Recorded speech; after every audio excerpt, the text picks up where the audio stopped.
All right. Hi, everyone. Thanks so much for joining us for this week's Snack and Chat, Adopt for Life's weekly Facebook Live, where we explore the topics that are top of mind for families formed by adoption, kinship, and customary care. Today, my guests are Karisa, Farinha, and Anna Bajorek, and here to answer all your questions about the upcoming adoption resource event, which is happening next month, please correct me if I'm wrong, May 13th and 14th. For those of you that don't know me yet, my name is Chantal. I'm the Community Engagement Liaison with Adopt for Life. So before we start, I do want to do a land acknowledgement.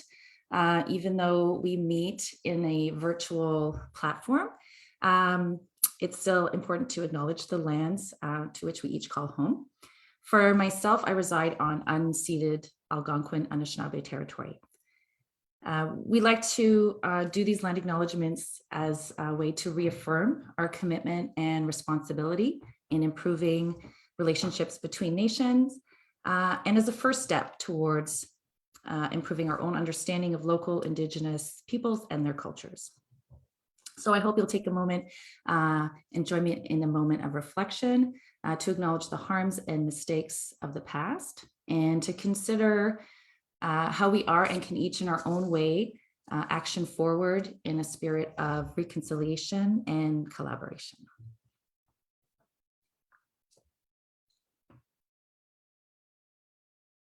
So thank you. So whether you're tuning in live right now, thank you so much for taking time to be with us on your lunch hour.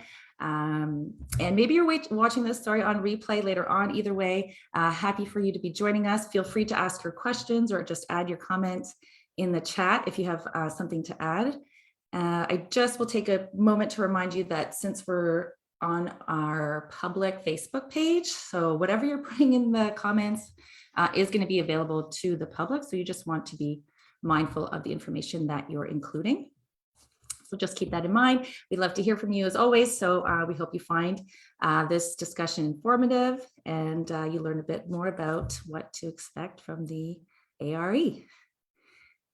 So I know we have a bunch of questions lined up. I'm just going to introduce both Anna and Karisa in case you're new to their faces. As program manager, Karisa Farinha brings her experience in social work, including 2 years of child protection experience in London, England, to the AdoptOntario team. Karisa works with the team and adoption field in creating new and innovative ways to support waiting children in the province through recruitment and adoption events. With over 8 years as clinical coordinator and ARE coordinator, Karisa brings her insight and passion to the ongoing development of the AdoptOntario program. She believes that every child and youth have a forever family and that it is just about finding the right one. So thank you, Karisa. And as ARE coordinator, Anna works with the team to coordinate adoption events from smaller virtual events to even larger provincial, regional, in-person events prior to COVID, of course. Maybe there will be a post-COVID eventually, hopefully. So for those awaiting adoptive parents, she's really happy to be assisting the team on finding permanency for children and youth within the adoption galaxy. So again, thank you both so much, taking time out of your busy days and coming on Snack and Chat and answering all our questions. I'm just going to check into quickly just to the live and see how we're doing out there. And if you are ready, we can just get started. Sounds good. Yeah. All right. So, I mean, I guess we'll just start by talking about AdoptOntario. And maybe because there could be people watching that are just beginning their journey. So AdoptOntario, and what is an adoption resource event? Yes. So you might be hearing, whether this is your first time hearing about the ARE, AdoptOntario, or Adoption Council of Ontario, you might be wondering how all of those things are connected and what do we do and why do we do them?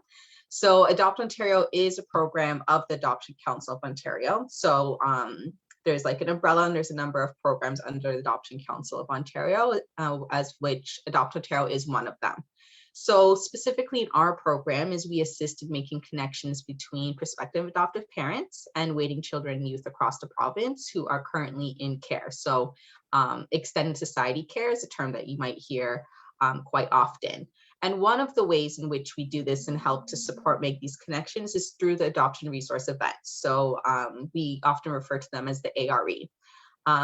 We have the provincial one, which is coming up, as Chantal mentioned, in May 13th and 14th. And we also do a number of smaller events throughout the year, which you could learn about on our website. And really the provincial event happens typically once or twice a year. We were doing them in person pre-pandemic. Right now, we've gone completely virtual, maybe potentially going back in person when safe to do so. It's really an event where families can network, they could learn, they could connect with workers. There's a lot of educational opportunities, on-demand and live panel presentations.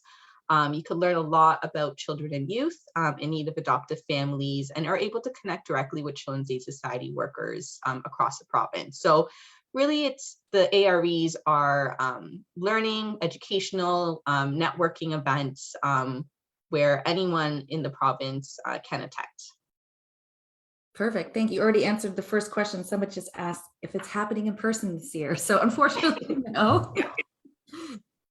But would you say like on the provincial level in those larger things, would you be tempted to always keep a portion of this virtual even if it Yes, I think with the pandemic, we've learned a lot with virtuals. We can reach a lot more people when we're virtual. I think we always have a virtual component to our event and the provincial event. Of course, there's pros and cons to in-person and virtual. So I think depending kind of what happens the next little bit, we will see if we could have a mixture of both in-person and virtual components, just so to allow for more accessibility for people to attend that might live a little further away or have trouble getting to a specific location on a specific weekend. So definitely, but for now, we're still all virtual.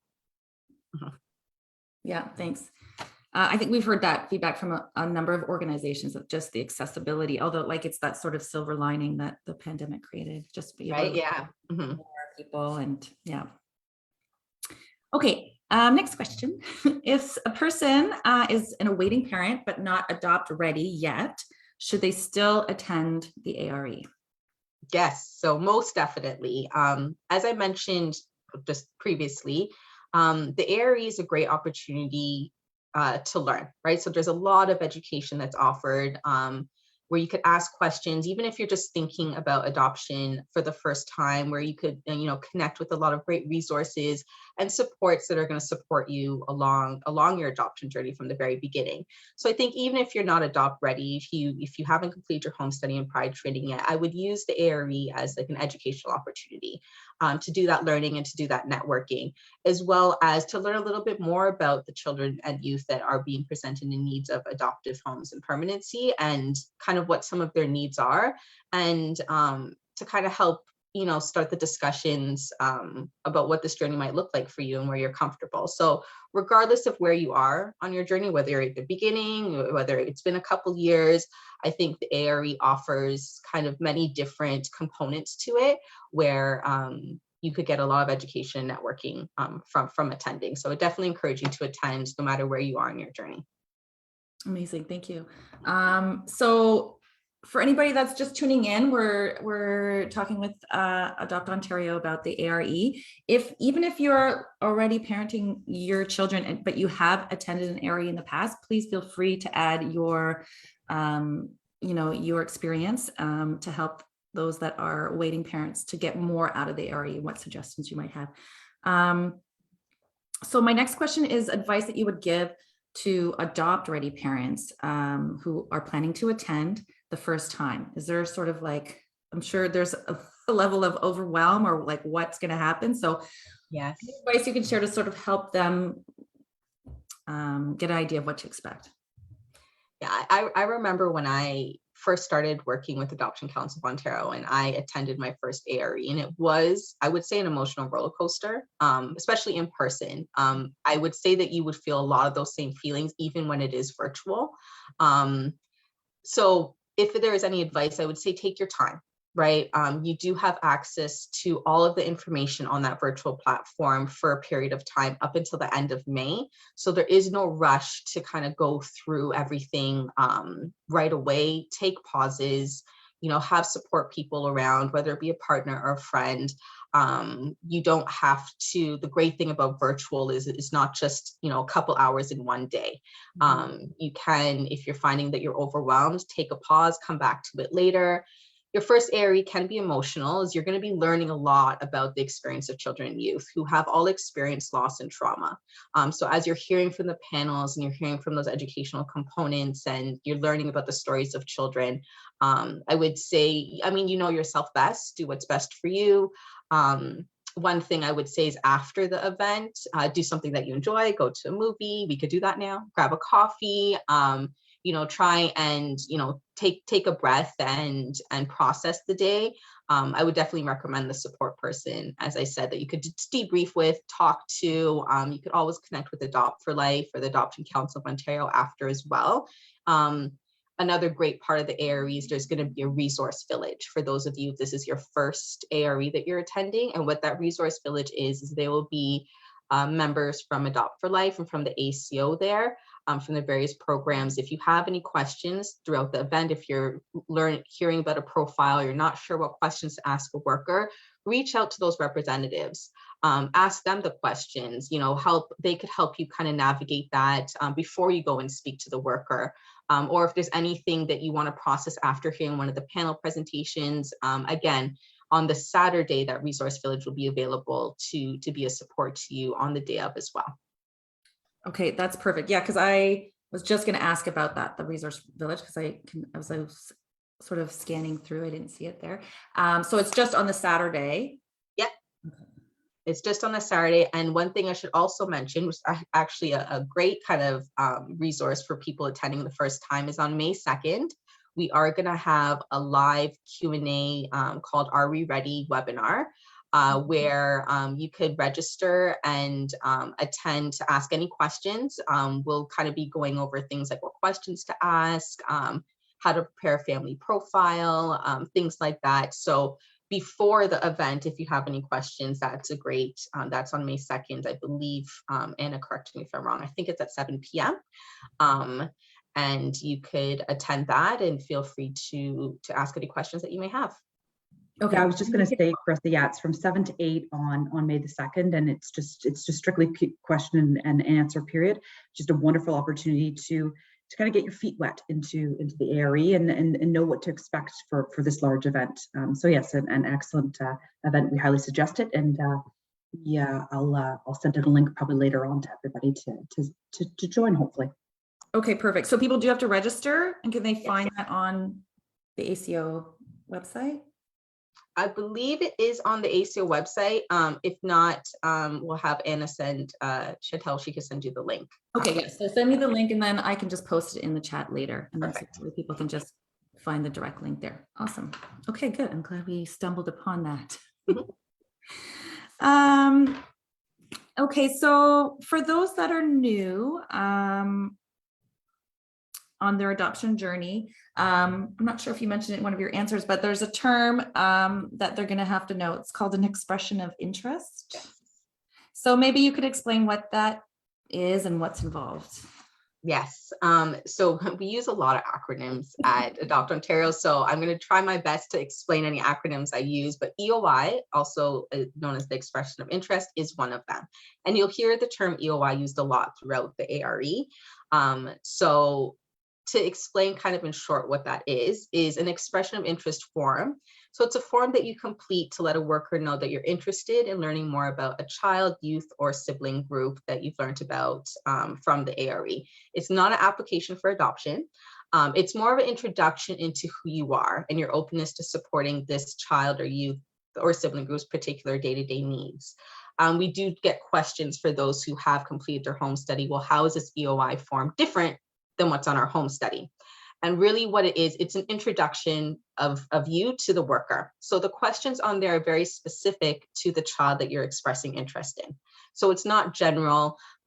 We always say, try and make it child specific. So speak to the information that you've learned about the child.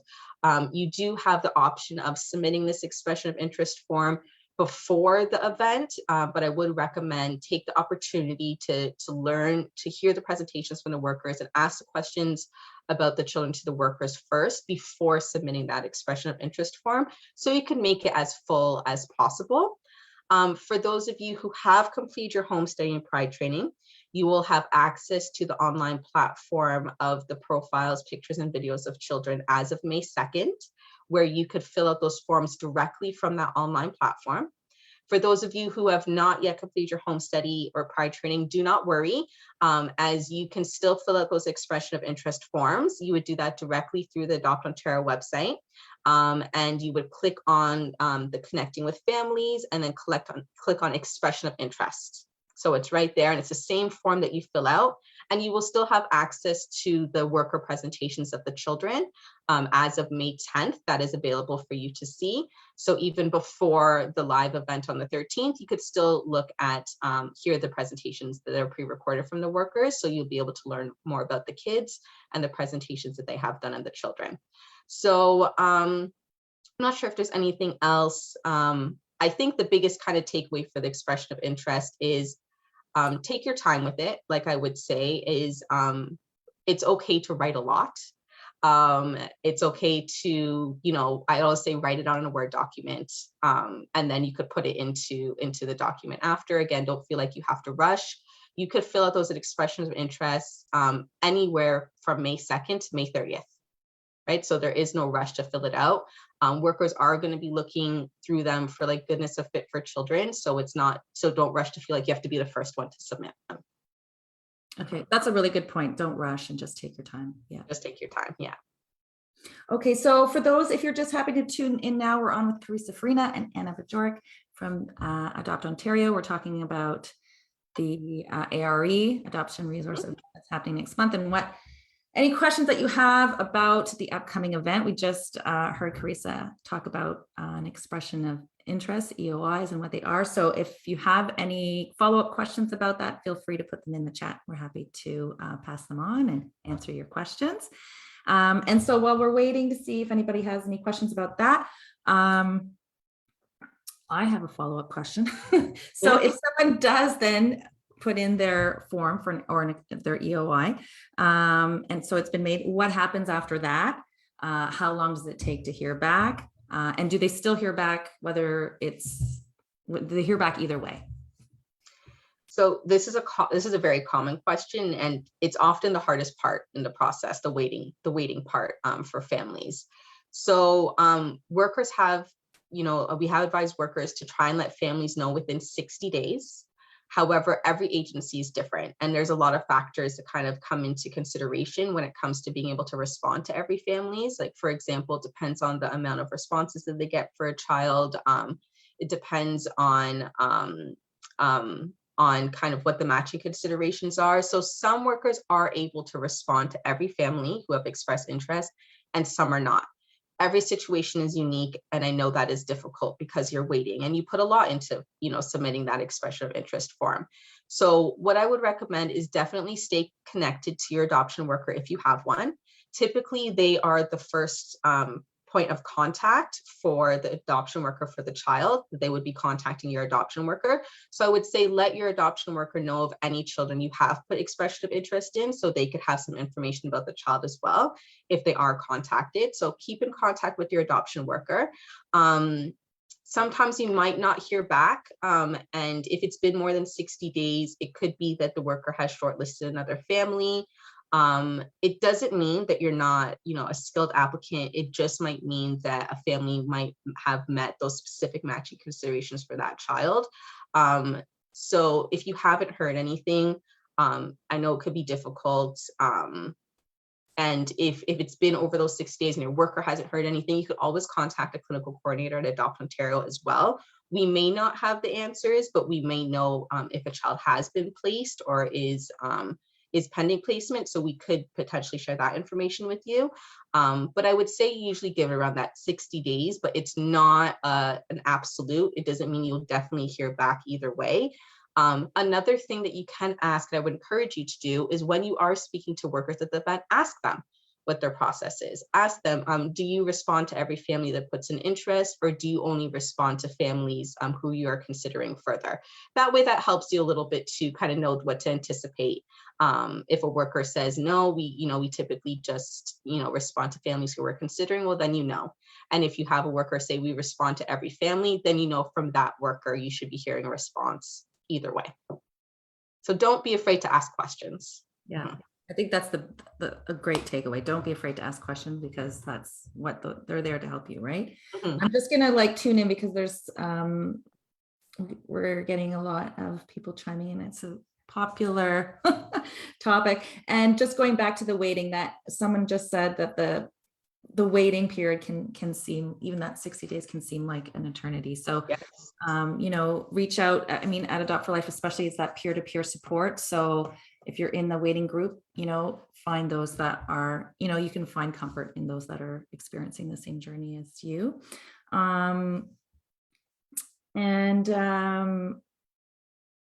Yeah, I think that's great. So Joe, 60 days, but it's not set in stone, and it's really each situation is unique. So so just reach out and ask if the 60-day period has passed, right?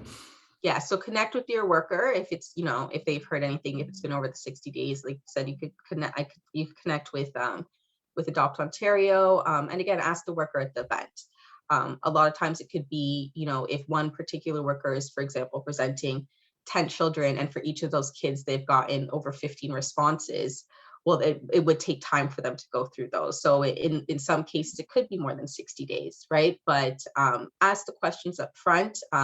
Connect with your worker, connect with us, connect with Adopt for Life. But I hear you, the 60 days is a hard time to wait, right? As soon as you submit that expression of interest, right?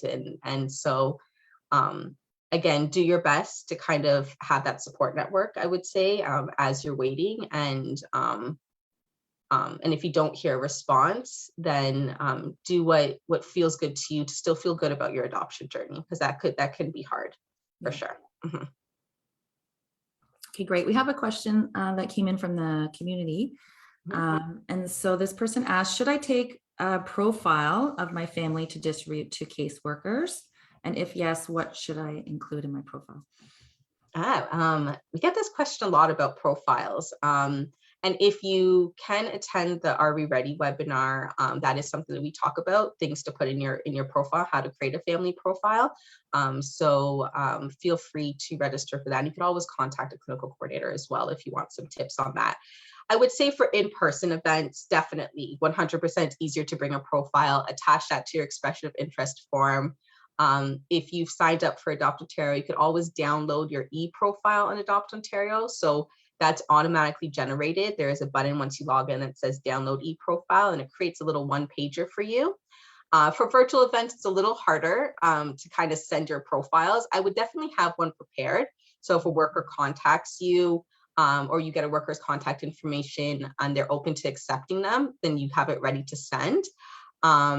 Often workers will look at the expression of interest first, and you have the option of including a picture on that expression of interest as well.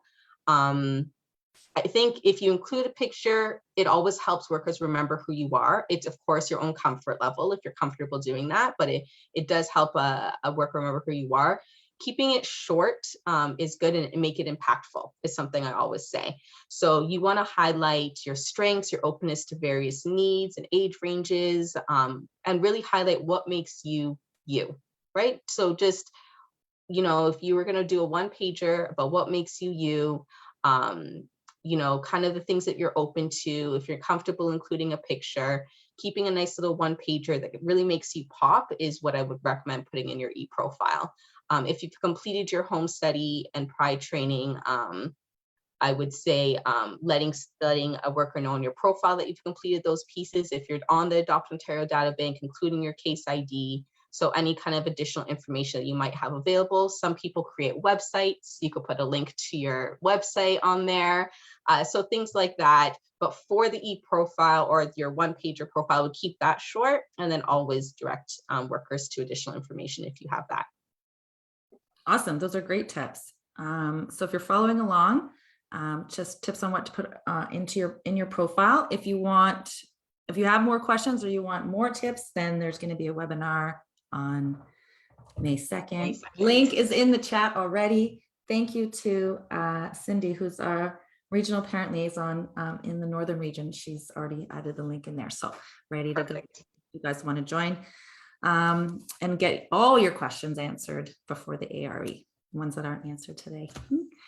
So, okay, this is kind of tricky question. So is there anything that would be considered as a red flag to a caseworker? Something that an awaiting parent wanted to know. Well, if you've gone through the home study pride training process, kind of any like red flags, I guess, if you're going to, so to speak, would kind of be identified at that stage in the process. Is there's a number of kind of checks and balances that have to happen before you're approved to be eligible to adopt in Ontario. In terms of what workers are looking for, every child or sibling group does have a very specific matching criteria for each child. So of course they're looking at goodness of fit. So I would say in terms of really looking at what the needs are for that child and kind of what some of your strengths are. In terms of red flags, for example, red flags is kind of a difficult term to use because really like workers are looking at, for example, if you really open to a sibling group of 5, but you're in like a 1-bedroom apartment, well, then that wouldn't necessarily be a good fit because what they're looking for is, can you provide a safe, nurturing and supportive home, for a child? Are you going to be able to financially support them? Are you going to be able to, look after their day-to-day needs, into adulthood? So that's what they're really looking for. And they're also, minimizing any kind of further trauma or loss for these children as well. So what they're really looking at is, are you open to education? Are you open to ongoing learning? Even once you adopt, are you open to, post-adoption services and continuing kind of access to those resources and supports that would be available? So really it's, are you open-hearted? Are you willing to learn? You don't have to have all the answers right now. Do you understand the needs of these children? And I think a lot of that comes from asking those questions to help you understand. So if a term is used by a worker, don't feel like because you don't know what that term is, that's a red flag because you don't know what that term is. There's definitely in asking the question, as I've never heard that before, can you please explain to me what that looks like and what that might look like for a child in their day-to-day life? That is seen as a strength, right? Because you're asking those questions and you're going back to find those resources and do that reading. So in terms of if you've gone through the home study process, in terms of the safety pieces, that stuff is all looked at before, in terms of the references and the checks that are done. Once you're kind of in the matching stages and the connecting and learning about children, it's really just, being curious and open-minded and asking those questions. So I hope that answers the question. So, and I think what I'm getting is that it's not so much about red flags at that stage, it's more about the best match for the child. Yes, exactly. Mm-hmm.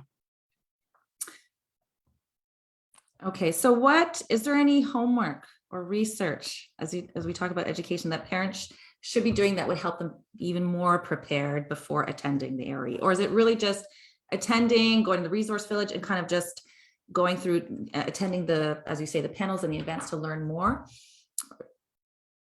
I mean, me personally, I would never say that you can never do too much reading. You can never do, but also like the internet is scary and like, there could be a lot out there that could be overwhelming. So depending where your comfort level is, right? And where you are in the process.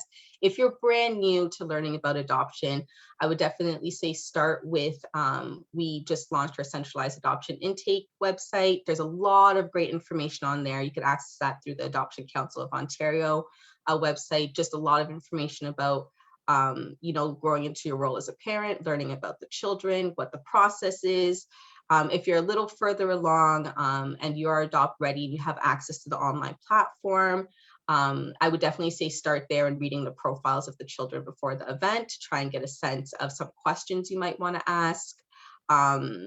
If you're not adopt ready, like I mentioned, the virtual event is open as of May 10th with all the pre-recorded presentations and the on-demand educational videos. Those are great to kind of look at as well before the event, again, to give you a sense of some questions you might want to ask, some things you might be curious about learning more about as well. And as mentioned a million times, so, but I'll say it again, the Are We Ready video webinar is also like a great kind of in terms of homework or research, if you want to call it that. And I would say connecting with Adopt for Life, because the peer-to-peer support is really important, regardless of what stage you are in the process. I think those are some connections, even if it's just during the event, right? If you don't have a support person, identifying someone that you can connect with, before and after and check in on things with would be great. But I would say, the ACO website is a great place to start in terms of, information and research. And feel free to contact us if there's those people that really want like books and things to read. You could always contact us and we can make some suggestions as well. But there's a lot of information that you'll be getting at the area itself in terms of education. So I wouldn't kind of overload yourself too much. Don't fill your glass too much before the event. I would just take the time to learn about the children. Again, if you're new to adoption, take the time to explore the Central Adoption Intake website and just learning a little bit more about the process. I was going to add, Karisa, as well, that one of our seminars, How to Adopt, I highly suggest attending one of those. They're just a fantastic time we get so many questions from people who are just entering into this journey, or even some that are, have surpassed kind of a few months and so on. But it's a great tool to attend one of those. And is that like an on-demand, or do they sign up for that and they run at specific times? They sign up. It happens once a month. We just had one. I'm not sure if the next one's happening before the ARE, but there is one happening in May. Okay. So you would sign up through the Adoption Council of Ontario website, and the video is sent again with a live Q&A session where you can ask those questions. Awesome. That sounds awesome. Perfect.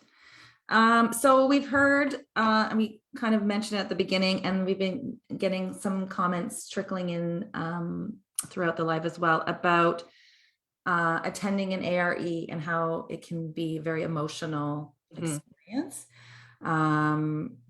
So any advice that you could share with awaiting parents on how to cope? I think, you talked a little bit about it earlier about having a support network, doing something, sort of for yourself after the event. Any other suggestions or advice that you want to share? I would say, think about the event in 3 parts. You have before the event, during the event, and after the event.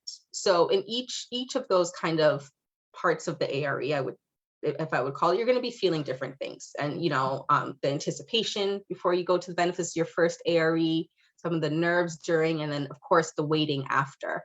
So I would say, if you're comfortable, just reflect on that, right? Be comfortable to know that you don't have to feel a certain way, that you might be feeling differently than what you expected to feel.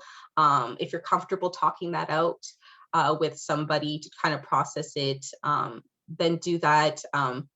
I know for me, when I went to my first ARE, even though, I was an employee of the ACO, just kind of understanding the different, avenues of adoption and how everything worked together and what the process was like, and what questions to ask and how to understand, the needs of children and how they could be supported. It is a lot. So I would say, for me, this is not for everyone. I take notes for everything. Write down your questions, write down your thoughts, right? Have someone you connect with after to kind of go through those things. If they're questions for workers, at least you have them written down so you could kind of process what they're saying and have those things written down instead of trying to think of your questions in the moment. Even if you're seeing a profile, like I said, and you're at the event, go to the resource village and said, I just read this profile. I'm not sure how to ask a question on this, or I'm curious about that. Or I'm feeling really nervous about talking to the worker. This is the first time I'm talking to a worker. There are people that are going to be on the event at that resource village that could help you navigate that and support you through that, right? So I don't want to say like you're going to go into the area with expectations. It's going to be an emotional roller coaster, but I think just recognize how you feel in that moment, and know that process before, during, and after, just kind of letting yourself feel what you're going to feel. And if you're comfortable reaching out to those resources like the ACO, like Adopt for Life, like the resource village, and that doesn't end after the ARE. Like, these are resources that are available after as well, even if it's a week later, 2 months later, 3 months later, and you're still feeling some of those things, like don't hesitate to reach out and connect with us. Well said.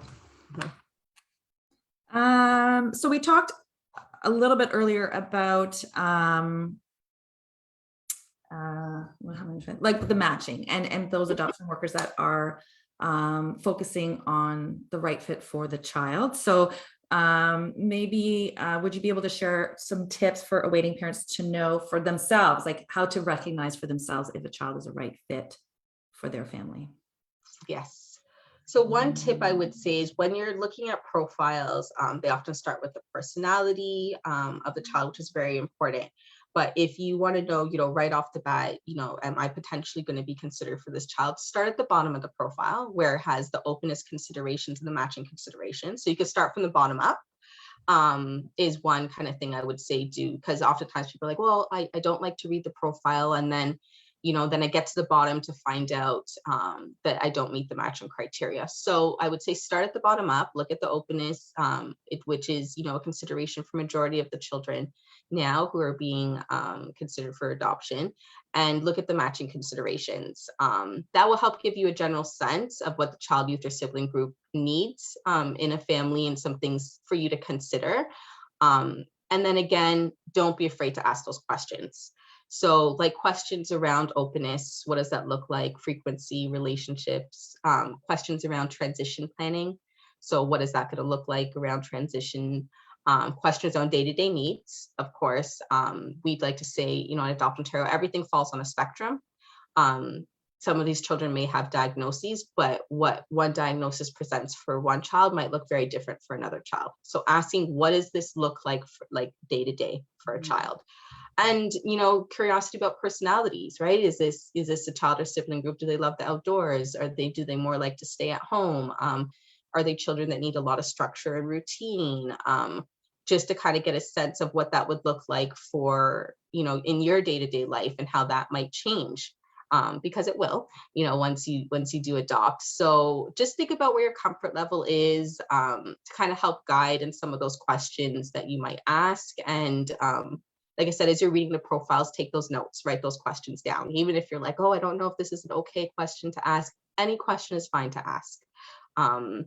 And even if they can't give the answers right there, they will at least workers will give you the information that they can to help you make a more informed decision if you would like to learn more about the child. Remember, this is just the beginning stage of the process. So at the end of the year, you're not applying to say, yes, I'm 100% in. The expression of interest is saying, we would like to learn more based off the information that we got today, right? So at any point, as you get more information, you can make the decisions to say, we feel this might not be a good fit, or we feel that it will, or I feel that it will, or I feel that it won't. So don't feel that you have to have all the answers at the end of the ARE, right? It's just information sharing at this point. Yeah. Mm-hmm. That's a great tip. Someone just said, great suggestion, starting from the bottom up to see if you meet the criteria.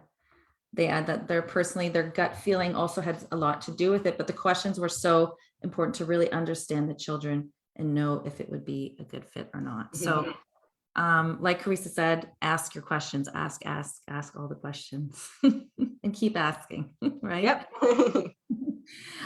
So we talked, or you mentioned a lot, all the amazing resources that are available to waiting parents on the ACO website. There's also resources available to you on the Adopt for Life website. Any other resources that you would recommend or feel that are important to mention? I think Adopt for Life and ACO is a good place to start. Once you have been connected with a child, youth, or sibling group, and I will say this now, even though it might not apply at this point, Pathways is a great program. This is for adoptive families. Once a child or youth is living in your home. So Pathways is a free kind of program funded by the ministry and offered to adoptive families. Highly would recommend it. It is great as kind of the next part in your journey to kind of be connected with. So even though you might not be at that stage yet, I just want to let you know about it. It is available resource that is available to adoptive families across the province. So it's just good to be aware of. And really just, if there's anything in particular you're looking for, there's support groups that are out there. There's a lot of kind of videos and books and reading material. So if there's anything specific you're looking for, don't hesitate to contact us. But I mean, I think Adopt for Life, the ACO are definitely great places to start. There's a wealth of information on both websites, a lot of groups and webinars and on-demand things that are offered. I agree. I think there's just so much that probably the best would be just to reach out and say, okay, where should I start? Even? Yeah, there's and I so agree much information out there. Yeah, for sure. We've like 100% feedback from about pathways is amazing. So for sure, once you're on that part of your journey, then you should definitely check it out. So I'm just checking the time and we're getting close to the end. So it always goes so fast. So before we say goodbye, I just want to, I mean, is there anything maybe that I didn't ask, that the questions that didn't come up, or any last message that you want to share with the community? I think to conclude, like I said, we're always available. So don't feel like, you know, if you didn't ask a question today that you can't reach out after, but remember that attending the ARE is one event in your ongoing adoption journey. This provincial ARE is one event. You may be matched with a child presented at this event, or you may be developing skills, knowledge, networking opportunities in anticipation of a potential future match. So if you're not connected with a child or sibling group at this event, there's still so much you're going to get from this event that you could take into your journey with you.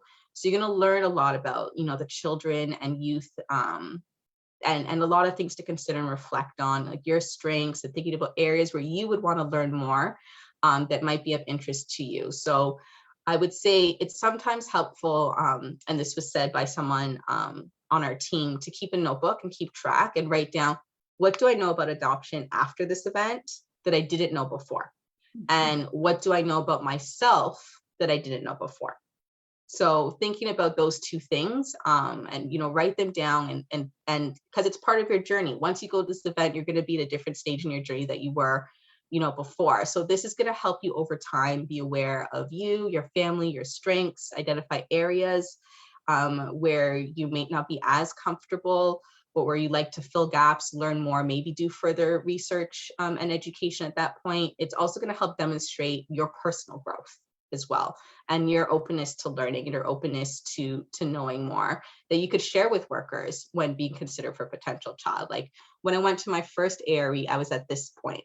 Now this is my second one, and I've now, you know, I've grown and kind of developed a little bit. I've done more research on this. I've done more learning on this. I'm in a different place now that I was at the last one. So I would say that's where I'd like to leave it, is just kind of a last little tip. Again, reflection is a big part of it for the ARE, you know, as you know, where you are in your journey, and, you know, where you start and where you are now. So keep those notes. Some people like to journal, maybe keep a journal, and always reach out. You can always contact us. We're always available. Yeah, I agree. I think that's a great place to end it. And yeah, definitely that focus on self-reflection is only going to help families as they continue on their journey. So thank you so much, Karisa and Anna, for joining me. You're coming back. We'll not you specifically, Karisa, but the Adopt Ontario is coming back to Snack and Chat after the event. So May 17th to continue this conversation, but what it looks like post ARE. So you've attended the RE. Now what is going to be on Snack and Chat on Tuesday, May 17th. So we'll send out your reminders. Thank you both so much. Your knowledge, your advice, your everything is just so amazing and very, you know, welcomed by our community, I'm sure. Thank you for watching and adding your comments and your questions to the chat. If you did ask a question that wasn't answered, don't worry. I will definitely pass your questions on to the team, and we'll get your questions answered as soon as possible. Next week on Snack and Chat, we are going to be talking about a youth organization called Stepstones. So we're going to learn about all the services and resources they offer to youth in and from care. So stay tuned for that. If you're not already liked and following Adopt for Life on Facebook, do so, and then you won't miss any of our amazing ongoing events. So bye for now, everyone. Take care of yourselves, and we'll see you next week. Thank you.